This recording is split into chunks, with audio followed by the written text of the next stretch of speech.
First of all, I'd like to thank the Associated Chambers of Commerce and Industry, that is ASSOCHAM, for inviting me here to speak on a topic that is uppermost in the minds of everybody, the key challenge of adequately feeding a global population of 9 billion by 2050.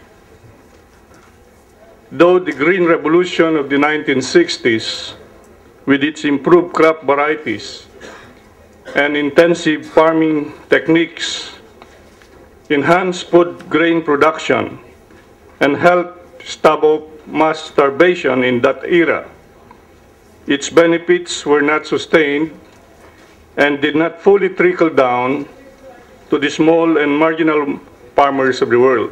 The past half-decade has seen a growing volatility in food prices, with severe impacts on the world's poor. Global food prices rose for the 8th straight month in February, and that continues up until today, warning that unexpected spikes in oil prices could exacerbate an already precarious situation in food markets. It reminds us of the 2007-2008 food crisis that prompted riots and political unrest across many countries.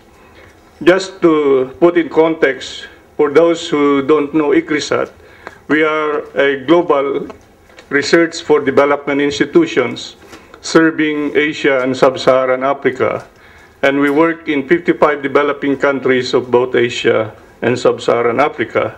So the perspective I'm going here to give is a global perspective, but has something to do with what should happen and what should or must happen in India particularly.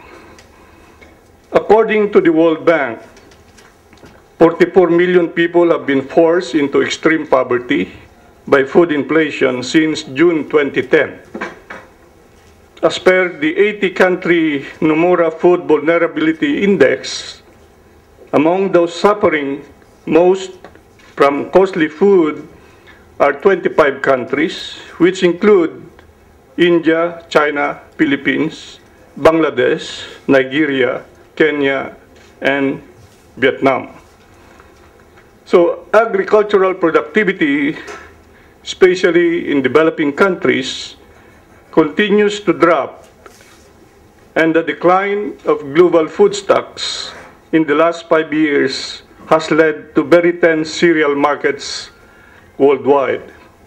Now, this year, it is indicated that India has enough of the food grains in the godowns, and India can prevail upon this existing spike in food prices today. Now, you look at the environment with which agriculture is being done.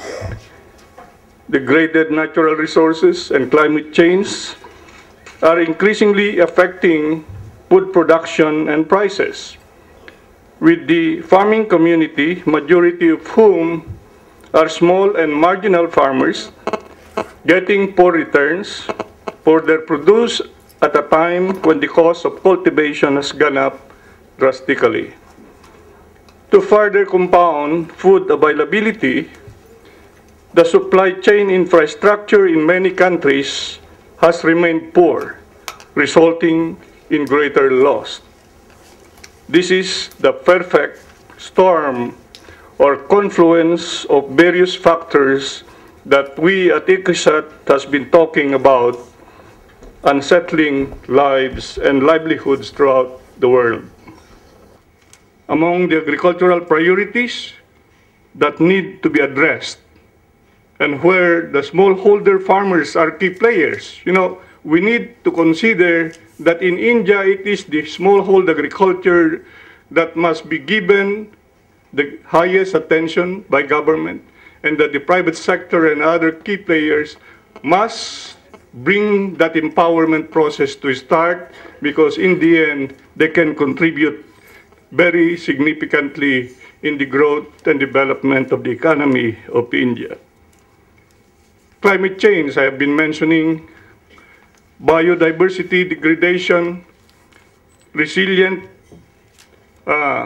development of resilient systems, issues pertaining to farm mechanization, I'm referring to small farm mechanization, will be key.